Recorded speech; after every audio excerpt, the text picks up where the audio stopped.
Olá, alunos, tudo bom? Vocês saberiam dizer quais são as boas práticas de manejo relacionadas à aquisição dos animais, dos peixes, e também à preparação dos viveiros?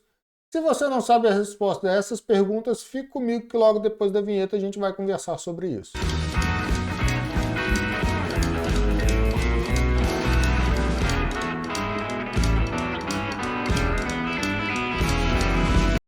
A primeira coisa que a gente tem que pensar sobre os alevinos ou os peixes que a gente vai adquirir é a confiabilidade dos fornecedores.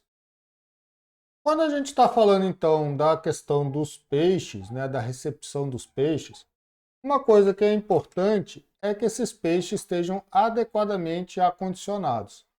Nós teremos depois uma aula falando só sobre o transporte de peixes, tá? Mas em termos práticos, o que é importante é que esses peixes, né, seja feita uma adequada observação quanto à questão da aparência desses peixes. Então, se observe então a sua aparência. O que eu quero dizer com aparência? Ora, é verificar se os peixes não têm lesões, se eles não, se eles têm uma coloração normal, se as nadadeiras desses peixes estão íntegras, se não existem alterações ou feridas, se não tem a presença de parasitas sobre a superfície desses animais, tá certo? Uma outra coisa importante também de se avaliar nos peixes que vão chegar é a questão do comportamento. Ou seja, é importante que os peixes estejam com um comportamento natatório normal. Peixes extremamente letárgicos, né? Ou seja, com pouca reatividade, pode ser um indicativo de condições inadequadas de transporte, como, por exemplo, excesso de amônia na água, tal, pode ter faltado troca de água durante o transporte, a não ser, é óbvio, que tenha se utilizado algum tipo de anestésico, tá, na água de transporte. Mas é importante ver se eles estão nadando adequadamente, se eles não estão boquejando, se, esse comportamento deles, tá, é de acordo com o esperado para a espécie e para o estágio de desenvolvimento. Então, tem espécies que elas têm uma natação constante durante o transporte, como, por exemplo, tilápia. Tem espécies, como o pintado, por exemplo, que os alevinos eles ficam muito quietos, tá? Então, é importante se observar isso. Se esses peixes eles têm a capacidade, por exemplo, principalmente quando eles vêm embalados em sacos, tá? Se eles têm a capacidade, por exemplo, de ao serem virados, né, de serem mexidos, eles têm a capacidade de voltar à posição normal, tá, de natação. Agora, se eu sei que eu vou receber os meus peixes na piscicultura, eu pergunto para vocês, qual é o primeiro passo, né, ou qual é a providência que eu tenho que tomar para receber esses peixes na piscicultura? O primeiro passo, gente, é preparar, tá, os viveiros. Ou seja, esses viveiros eles têm que estar adequadamente preparados para eles poderem receber de maneira adequada os peixes que estão chegando na propriedade. E como deve ser feita então a preparação dos viveiros? Bom, o primeiro passo é esse viveiro passar por um bom processo de drenagem e secagem ao sol. Lembra que eu falei com vocês, né, da importância de se fazer uma adequada construção dos viveiros? Pois bem, aqui vocês estão vendo um viveiro que ele tem um pouco de dificuldade de drenagem. Vocês percebem que ele não está seco por igual. Então, tem áreas em que ele tem muito mais umidade, tá? E tem áreas em que ele está mais seco. Então, é um viveiro que ele tende a acumular água em alguns pontos. E aí, esse processo de secagem, né, e de drenagem e de secagem, ele acaba se tornando mais demorado.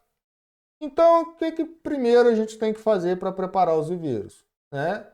Então, fazer uma adequada drenagem dos viveiros, certo? Esse vai ser o primeiro passo que a gente vai fazer. Essa drenagem sendo bem feita, é importante, então, que se planeje ou se tente, né, prever as questões climáticas que envolvem esse processo de despesca. Então, por exemplo, se você vai ter ali um período de sol para fazer essa despesca, né? Porque é óbvio, senão você não vai conseguir fazer a secagem dos viveiros. Feita a correta drenagem dos viveiros, então a gente vai passar por um processo, tá? Que é o processo de calagem e desinfecção dos viveiros. A calagem ela é feita para corrigir a dureza e a alcalinidade da água, para corrigir o pH da água, mas a calagem também é feita para fazer o processo de desinfecção dos viveiros, tá certo? Então, entre os materiais que são utilizados para calagem, aqueles que são utilizados para o processo de desinfecção é a cal virgem e a cal hidratada. Por quê? Porque esses componentes ele tem uma maior o quê? Solubilidade na água. Então essa maior solubilidade na água, desculpe, que esses compostos têm, tanto a cal virgem quanto a cal hidratada, faz com que eles promovam uma brusca elevação do pH. Então, ao se fazer a incorporação da cal virgem ou da cal hidratada nesse ambiente aqui úmido, tá? O que a gente vai promover? A gente vai promover uma brusca elevação do pH nesse ambiente. É importante, tá? Num bom processo de calagem, né, para desinfecção, alguns pontos. Então, o primeiro ponto que eu gostaria de ressaltar com vocês para fazer um bom processo de calagem, uma coisa que parece óbvia, mas às vezes as pessoas não respeitam isso, é utilizar, tá, as dosagens recomendadas.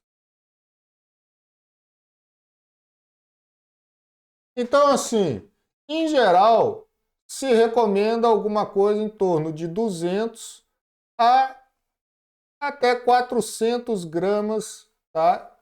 Por exemplo, de cal virgem ou de cal hidratada. Geralmente o pessoal usa cal virgem por metro quadrado.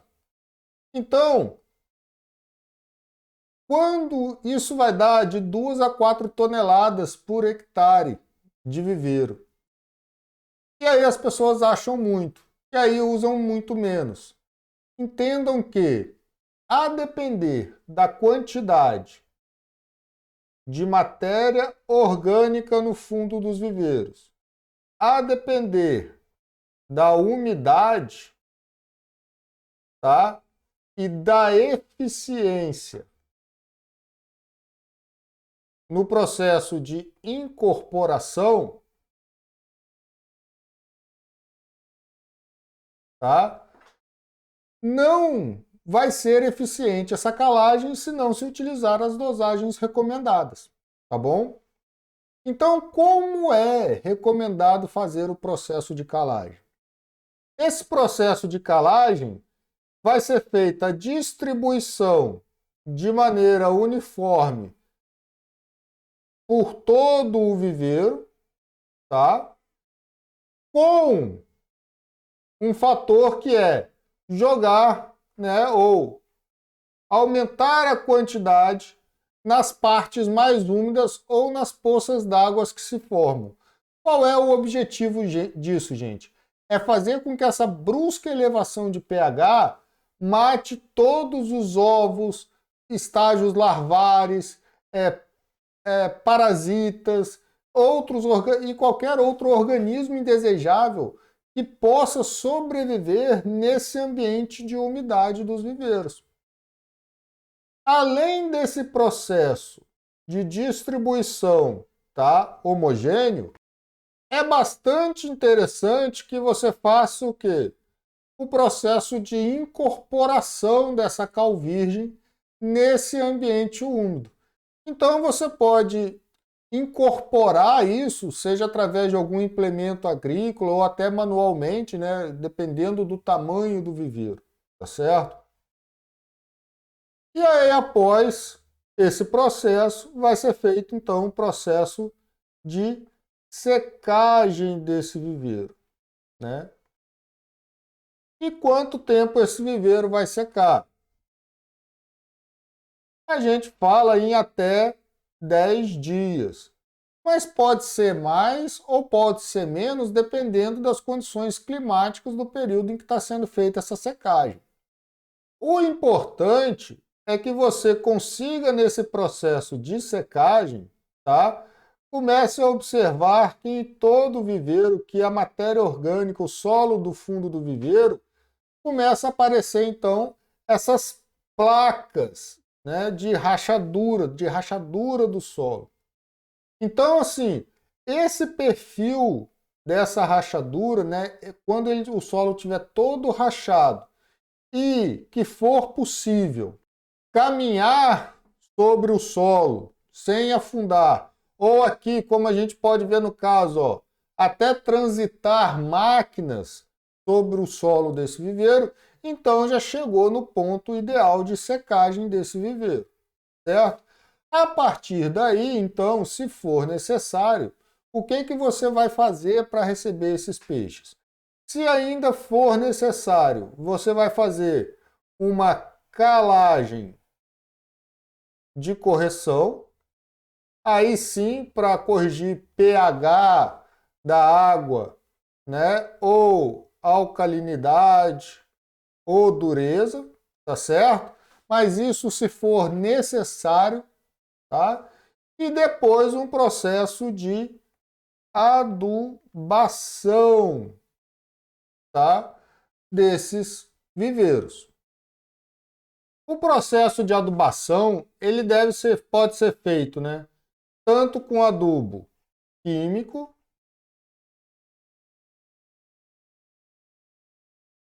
quanto com adubo orgânico, tá? Do ponto de vista de manejo sanitário, o adubo químico é melhor, tá? Além dele ter maior concentrações de nutrientes, além dele exigir menos mão de obra, ele também não tem o risco que de aumentar, né, ou favorecer uma população patogênica no ambiente, tá? Porque ele não vai aumentar o quê? A matéria orgânica do ambiente. Só que por outro lado, ele é muito menos eficiente no processo de adubação, né? Então, em geral, quando a gente está falando de diversidade e abundância de fitos ou plâncton, ele é muito menos eficiente. Sempre foi muito comum as pessoas utilizarem dejetos animais, tá, para fazer o processo de adubação de viveiros de piscicultura, né, viveiros de aquicultura. Mas qual é o inconveniente, tá, do uso de dejetos animais? É que ele sempre incrementou muito a matéria orgânica do ambiente. Ele, dependendo do esterco, né, e da quantidade jogada, ele iria favorecer, então, o ambiente para a proliferação de patógenos, tá, devido ao aporte grande de matéria orgânica, e ele também, né, influenciava na qualidade da água, principalmente, tá? Porque ocorre, em geral, uma diminuição dos níveis de oxigênio e um aumento significativo dos compostos nitrogenados totais. Então, hoje,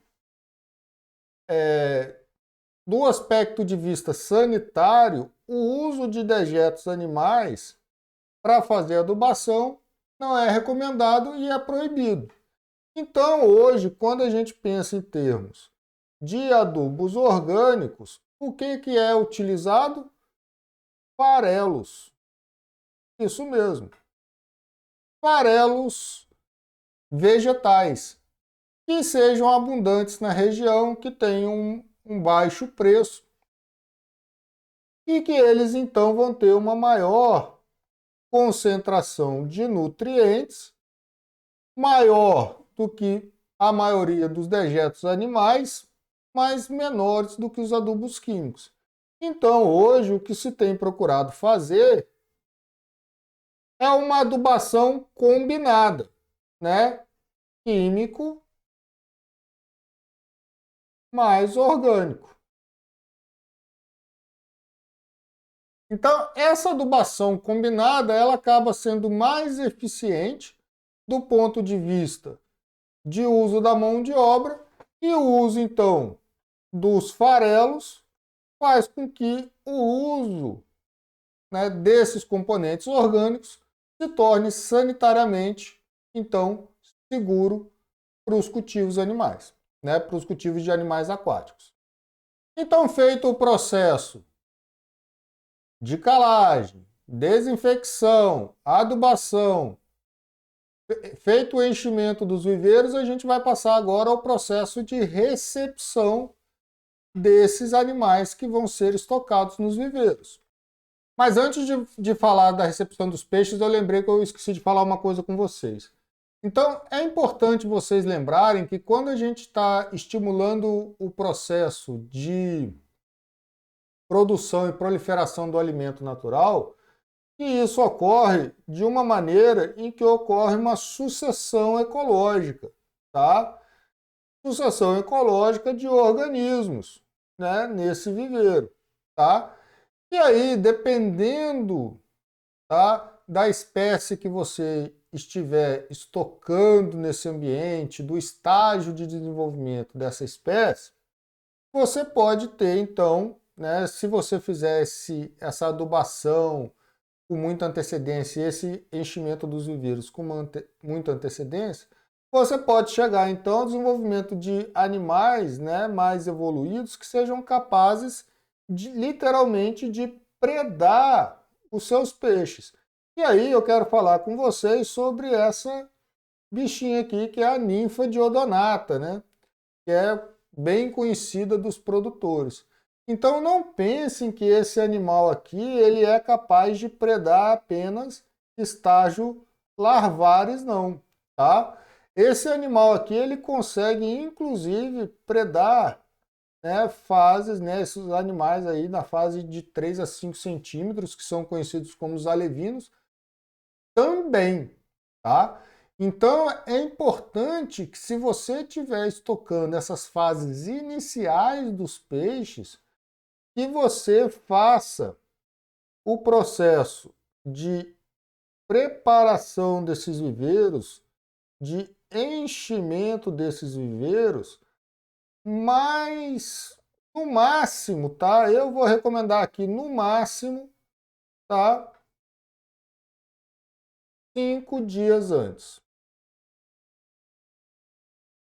Agora é óbvio que isso vai depender do seu fluxo de água, do seu aporte de água, né? O tamanho do seu viveiro, tá? Mas sabendo que esse animal aqui, ele tem uma alta capacidade de predação. Então, se você preparar com muita antecedência os viveiros, você vai ter a ovoposição aqui por parte dos adultos e o desenvolvimento dessas ninfas num estágio em que elas serão capazes de predar os alevinos. E aí vocês podem se preparar que o estrago é grande. Outra coisa importante também de se ter num viveiro de alevinagem, tá? Num viveiro berçário, é a presença das redes, né, antipássaro. Gente, não é só por causa da perda, né? A gente faz isso principalmente por causa da grande perda por predação. Mas entendam que as aves, né, aves piscívoras, tá?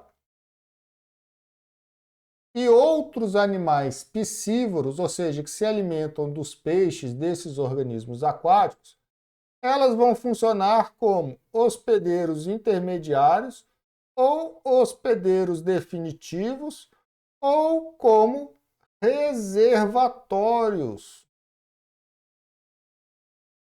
de patógenos.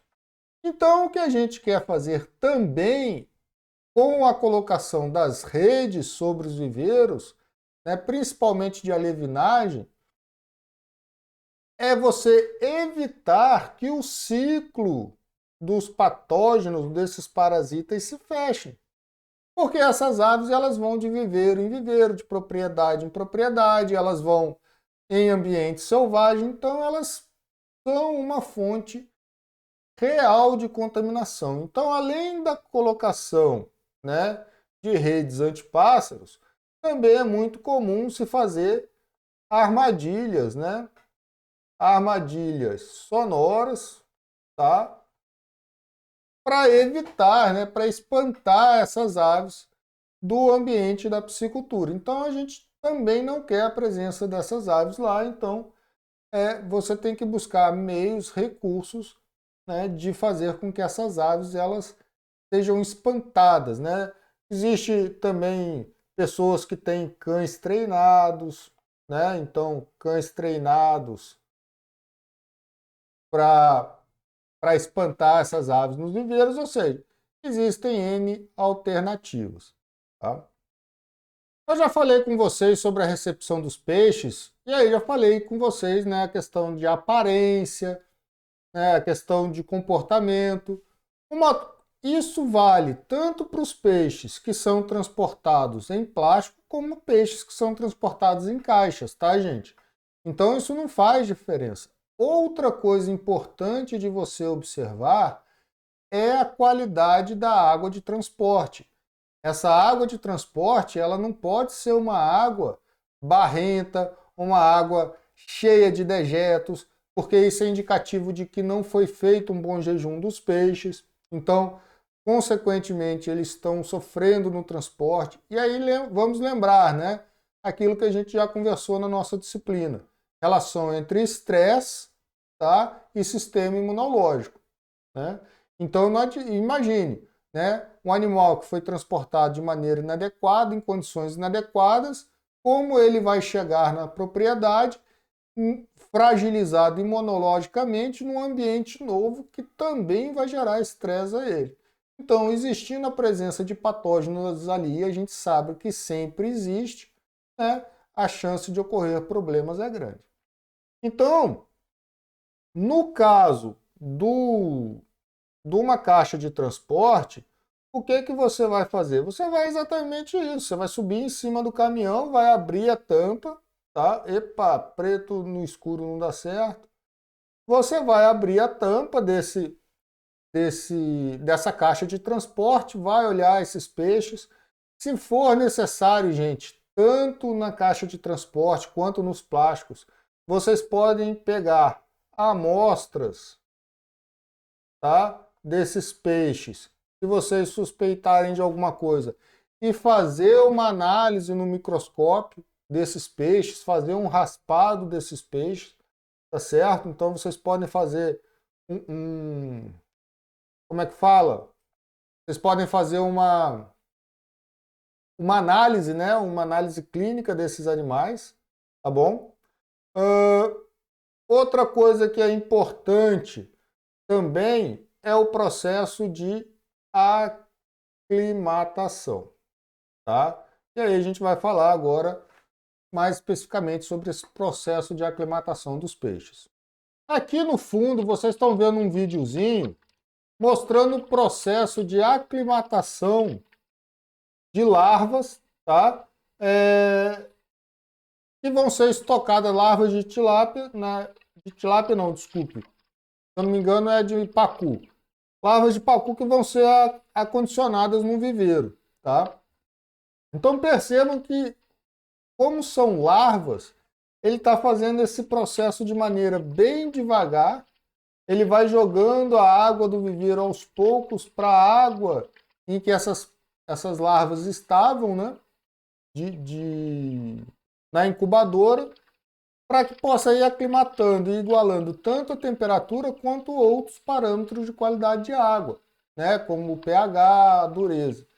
Então isso tem que ser feito com muita paciência, tá, gente? Não pode ser um negócio aí, como na maioria das vezes a gente vê algumas pessoas fazendo, e em 5 minutos já pega e já consegue liberar os peixes. Não é bem por aí, não. Então aqui no fundo vocês podem ver, né, que a gente tem alevinos de tilápia. Vejo que eles estão bem, com um comportamento bem normal para a espécie, né? Estão bem ativos, estão com a aparência boa. Então isso é o que a gente quer receber dos produtores de alevinos, né? Animais com coloração adequada. Aqui então os animais vão ser, nesse vídeo aqui, eles estão sendo colocados num bolsão, né? Num rapa dentro de um tanque elevado. Então eles são colocados num rapa dentro de um tanque elevado. Vou voltar aqui um pouquinho o vídeo, tá? Então percebam aqui. E aqui você vai deixar alguma coisa aí em torno de 15 minutos, tá? A 30 minutos. Vai depender muito do que, gente? Vai depender muito da diferença que existir de temperatura, principalmente, né, entre a água de transporte e a água de recebimento dos peixes. Então, assim, lembrando principalmente quando o pessoal faz transporte em caixa d'água, que é comum, né, e ainda mais em estágios maiores, é bem comum o pessoal diminuir a temperatura da água ali para próximo de 20 graus para diminuir o metabolismo dos peixes, eles consumirem menos oxigênio e aí com isso eles conseguirem transportar mais peixe. Então, você pega e recebe isso numa região, esses peixes, numa região em que a temperatura, né, dependendo da época do ano, vai estar ali em torno de 26, 27, 28 graus, e não faz uma aclimatação adequada, é uma grande chance, né, de você causar um forte estresse nos animais e pode depois vir a causar ali prejuízos maiores, tá? Então, vai ser feito o processo de aclimatação e depois a soltura dos peixes. Lembrando que a gente não deve forçar a saída dos peixes. O ideal é que os peixes eles estejam já num processo de aclimatação, né? Essa diferença entre a água de transporte e a água de recebimento não deve ser maior que 1 grau, e eles voluntariamente eles saiam então do saco, tá? Você vai ver aqui, o rapaz vai jogar, né? Vai começar a colocar a água de cultivo ali, e você vê então que os peixes começam a sair voluntariamente do saco, tá bom? Isso é o ideal. Professor, é fácil fazer isso com saco plástico e na caixa de transporte? Na caixa de transporte, você vai bombear a água do viveiro aos poucos para dentro da caixa de transporte, tá? Então você vai bombear isso, você vai utilizar ali uma bomba sapa, alguma outra bomba que tenha na propriedade, vai começar a jogar isso para a caixa de transporte. Gente, eu vou falar uma coisa para vocês, assim, aqui na região a gente trabalha, né, o foco na maior parte do Brasil se trabalha com tilápia, aqui na região então 99% da produção é tilápia. Tilápia é o peixe Highlander, ele é extremamente resistente. Agora, entendam, né, principalmente vocês às vezes que não têm experiência de trabalhar com outras espécies de peixe, que assim, muitas das práticas ou da falta de cuidado que se tem com a tilápia, se tiver com outras espécies, elas não conseguem ter a mesma resistência da tilápia, tá? Então, assim, muitas vezes o que a gente vê, por exemplo, o pessoal transportando juvenil de tilápia, ou um peixe mais erado, né, um peixe mais crescido, você vê o pessoal transportar sem o mínimo cuidado, por exemplo, de aclimatação, né? O pessoal desovar o peixe sem a mínima aclimatação quando transporta em caixa d'água. Tilápia, ela, de novo, muito resistente, tá? Não se aplica isso a todas as espécies de peixe, então tomem muito cuidado com isso. Bom, eu espero que vocês tenham gostado da aula. Agradeço a atenção até aqui, um forte abraço e até o nosso próximo encontro.